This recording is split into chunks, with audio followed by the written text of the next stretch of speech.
Hi hello guys, அனைவருக்கும் வணக்கம். Welcome to my channel. நம்ம இப்போ இந்த வீடியோ பற்றி பார்க்க போகிறோன்னு பார்த்தீங்கன்னா, New Zealand was west Indies again ODI match ரிசல்ட்டை பற்றி தான் பார்க்க போகிறோம். ஆல்ரெடி பார்த்தீங்கன்னா நியூசிலாந்து 1-0 இருக்காங்க. நம்ம அதுக்கு முன்னாடி ஒரு சின்ன ஜாப்ஸை பற்றி கொஞ்சம் டீட்டெயிலாக பார்க்க போகிறோம். அது எப்படி என்ன ஏதுன்னு வாங்க பார்க்கலாம். அதை பற்றின ஒரு சின்ன வீடியோ உங்களுக்கு ஷோ பண்ணி காமிப்பேன். அப்படியும் உங்களுக்கு புரியலனா டிஸ்கிரிப்ஷனில் லிங்க் தந்திருக்கேன். அதில் மொபைல் நம்பர் இருக்கும். கால் பண்ணியோ இல்லை மெசேஜ் பண்ணியோ உங்களுடைய டவுட்ஸை கிளாரிஃபிகேஷன் பண்ணிக்கோங்க. சிம்பிள் ஒர்க் தான், குவாலிஃபிகேஷன் எதுவும் தேவையில்லை. அது என்ன பண்ணணும் எப்படி ஏதுன்னு நான் உங்களுக்கு டீட்டெயிலாக சொல்கிறேன். அது பிரகாரம் ஒர்க் பண்ணுங்கள், கண்டிப்பாக பார்த்துக்கலாம். This video sponsored by SBO digital marketing. இதில் பார்த்தீங்கன்னா நிறைய கோர்சஸ் ஆன்லைனில் இருக்குது. இதை பற்றி நீங்கள் முழுசாக தெரிஞ்சுக்கணுன்னா நீங்கள் இதில் ஃபஸ்ட்டு ஜாயின் பண்ணால் தான் உங்களுக்கு முழுசாக கற்றுக்க முடியும். நீங்கள் மந்த்லி ஈஸியாக 8,000 15,000 வரை ஈஸியாக earn பண்ணிக்கலாம். அது எப்படி என்ன ஏதுன்னு தான் உங்களுக்கு சின்ன வீடியோவில் இப்போ நான் டெமோவாக காமிக்க போகிறேன். அதை பார்த்து புரிஞ்சுக்கோங்க. அப்படி உங்களுக்கு புரியலைன்னா கண்டிப்பாக டிஸ்கிரிப்ஷனில் மொபைல் நம்பர் இருக்கும். கால் பண்ணியோ இல்லை வாட்ஸ்அப் மெசேஜ் பண்ணியோ உங்களுடைய டவுட்ஸை கிளாரிஃபிகேஷன் பண்ணிக்கோங்க. இதில் எந்த ஒரு குவாலிஃபிகேஷனும் தேவையில்லை. இப்போ வாங்க கைஸ், நம்ம வீடியோஸ்குள்ளே போகலாம். ஸ்கிப் பண்ணாதீங்க. பெரிய தப்பு. தினம் 300 ரூபாய் சம்பாதிக்க அரிய வாய்ப்பு. இன்ஸ்டாகிராம், ஃபேஸ்புக் பயன்படுத்த தெரிந்தால் போதும் content post and content publishing மூலமா தினம் 300 ரூபாய் சம்பாதிக்கலாம். இந்த வேலை செய்ய 5 நிமிடம் போதும். Work training support, group communication support, all language customer live chat support, முக்கியமா சொந்தமா ஒரு பிசினஸ் ஸ்டார்ட் பண்ற அளவுக்கு உங்களால கற்றுக்கொள்ளவும் முடியும், சம்பாதிக்கவும் முடியும். இந்த வேலை வாய்ப்பு வழங்குவது 5 வருடத்திற்கு மேல ரன் ஆகிட்டு இருக்க நம்ம தமிழ்நாட்டு company school of business organisation private limited. மேலும் விவரங்களுக்கு டிஸ்கிரிப்ஷன்ல கொடுத்திருக்க நம்பருக்கு வாட்ஸ்அப் பண்ணுங்க. வீடியோ முடிஞ்சது காய்ஸ். இப்போ நம்ம வீடியோஸ்குள்ளே வாங்க போகலாம். அதில் என்ன டவுட்டாக இருந்தால் கண்டிப்பாக மெசேஜ் பண்ணி கேட்டுக்கோங்க. நியூசிலாந்து டாஸ் வின் பண்ணி ஃபஸ்ட்டு நாங்கள் பவுல் பண்ணுறேன்னு சொல்லிட்டு சொன்னாங்க. இதில் ஃபஸ்ட் இன்னிங்ஸ் ஃபஸ்ட் ஆஃப் கிளம்புறாங்க வெஸ்ட் இண்டீஸ் அணி 247 ரன் அடித்து 9 விக்கெட்டு விட்டாங்க. மழை வந்த காரணத்தினால 34 ஓவர் தான் கொடுத்தாங்க.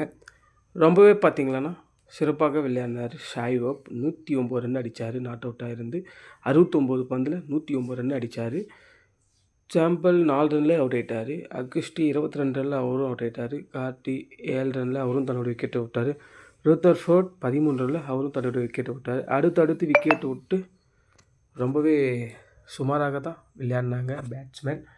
அதே மாதிரி பார்த்திங்களன்னா ஷாய் ஹோப் தான் சிறப்பாக விளையாடினார். அதுக்கப்புறம் பார்த்திங்களன்னா கிராவேஸ் 22 ரனில் அவுட் ஆகிட்டார். சஃபர்ட் 22 ரனில் அவரும் தன்னோட விக்கெட்ஸை விட்டார். ஃபார்ட் 21 ரனில் அவரும் தன்னுடைய விக்கெட்ஸை விட்டார். ஸ்ப்ரிங்கர் 6 ரனில் அவரும் தன்னுடைய விக்கெட்ஸை விட்டார். டோட்டலாக பார்த்திங்கன்னா 247 ரன் தான் அடித்தாங்க. ரொம்பவே சூப்பராக பவுலிங் போட்டிருக்காங்க. சாய் ஹோப் சிறப்பாக விளையாடி செஞ்சுரி அடிச்சிருக்காரு. இதில் யார் ஹையஸ்ட்டாக விக்கெட் எடுத்ததுன்னு பார்த்திங்கன்னா ரொம்பவே சுலபமாக முடிச்சிருக்காங்க. விக்கெட்ஸை பார்த்திங்கன்னா ஜெமிசன் சூப்பராக பந்து வீச்சு பண்ணியிருக்காரு. 3 விக்கெட்ஸ் எடுத்திருக்காரு. Tickner 1 wicket, Santner 1 wicket, Smith தான் 4 விக்கெட்ஸ் எடுத்திருக்காரு. ரொம்பவே சூப்பராக பவுலிங் பண்ணி 4 விக்கெட்ஸ் எடுத்திருக்காரு. 247 ரன் தான் அடிச்சிருக்காங்க 37 ஓவரில். 248 ரன் அடித்தா வெற்றி பெறுன்னு சொல்லிட்டு நியூசிலாந்து அணி களமிறங்கினாங்க. செகண்ட் ஹாஃபு ரொம்பவே ஈஸியாக வின் பண்ணியிருக்காங்க. அது எப்படின்னு வாங்க நம்ம பார்க்கலாம். 248 ரன் அடித்து 5 விக்கெட் இழப்பு இருக்குது. 33 ஓவர் 3 ஃபினிஷ் பண்ணிட்டாங்க. 5 விக்கெட் வித்தியாசத்தில் இந்த மேட்ச்சை வின் பண்ணியிருக்காங்க. டெவான் கான்வே 90 ரன் அடித்து அவரும் சிறப்பாக விளையாடி அவுட் ஆகிட்டார். ரச்சின் ரவீந்திரா 56 ரன் அடித்து அவரும் தன்னுடைய விக்கெட்ஸை விட்டார். அடுத்து பார்த்திங்கன்னா சிறப்பாக பந்து வீச்சு பண்ணியிருக்காங்க. இது Forde 1 wicket, Seales 1 wicket, Greaves 1 wicket, Chase 1 wicket, Springer 1 wickets எடுத்தார். 5 விக்கெட் வித்தியாசத்தில் நியூசிலாந்து அணி 2-2 வின் பண்ணியிருக்காங்க. ஷாய் ஹோப் தான் 109 ரன் அடித்தார் ஹையஸ்ட்டாக. ஸ்மித்து 4 விக்கெட்ஸ் எடுத்தார். ஜெமிசன் 3 விக்கெட்ஸ் எடுத்தார். சாண்ட்னர் 1 விக்கெட்ஸ் எடுத்தார். நியூசிலாந்து அணியில் யார் ஹையஸ்ட்டாக வச்சுன்னு பார்த்தோம்னா டெவான் கான்வே 90 ரன் அடித்தார். ரச்சின் ரவீந்திரா 56 ரன் அடித்தார். லேத்தம் 39 ரன் அடித்து நாட் அவுட்டாக இருந்தார். கிராவேஸ் 1 விக்கெட்ஸ் பேர்டு ஒரு விக்கெட்ஸ், சேஸ் ஒரு விக்கெட்ஸ் எடுத்து இந்த மேட்ச்சே 2-0ன்னு சொல்லிட்டு வின் பண்ணியிருக்காங்க. நியூசிலாந்து அணி ரொம்பவே ஈஸியாக ஃபினிஷ் பண்ணியிருக்காங்க. அதே மாதிரி பார்த்திங்கன்னா அடுத்தடுத்து மேட்ச் தொடர்ந்து வின் பண்ணியிருக்காங்க. நியூசிலாந்து அணி சிறப்பாக பண்ணியிருக்காங்க. இந்த வீடியோ உங்களுக்கு பிடிச்சிருந்தா லைக் பண்ணுங்கள், ஷேர் பண்ணுங்கள், கமெண்ட் பண்ணுங்கள். அப்போ தான் நம்ம அடுத்தடுத்து வீடியோ போடும்போது உங்கள் எல்லாருக்குமே ஷோ ஆகும். புதுசாக யாருன்னா பார்த்துருந்தீங்கன்னா சப்ஸ்கிரைப் பண்ணுங்கள்.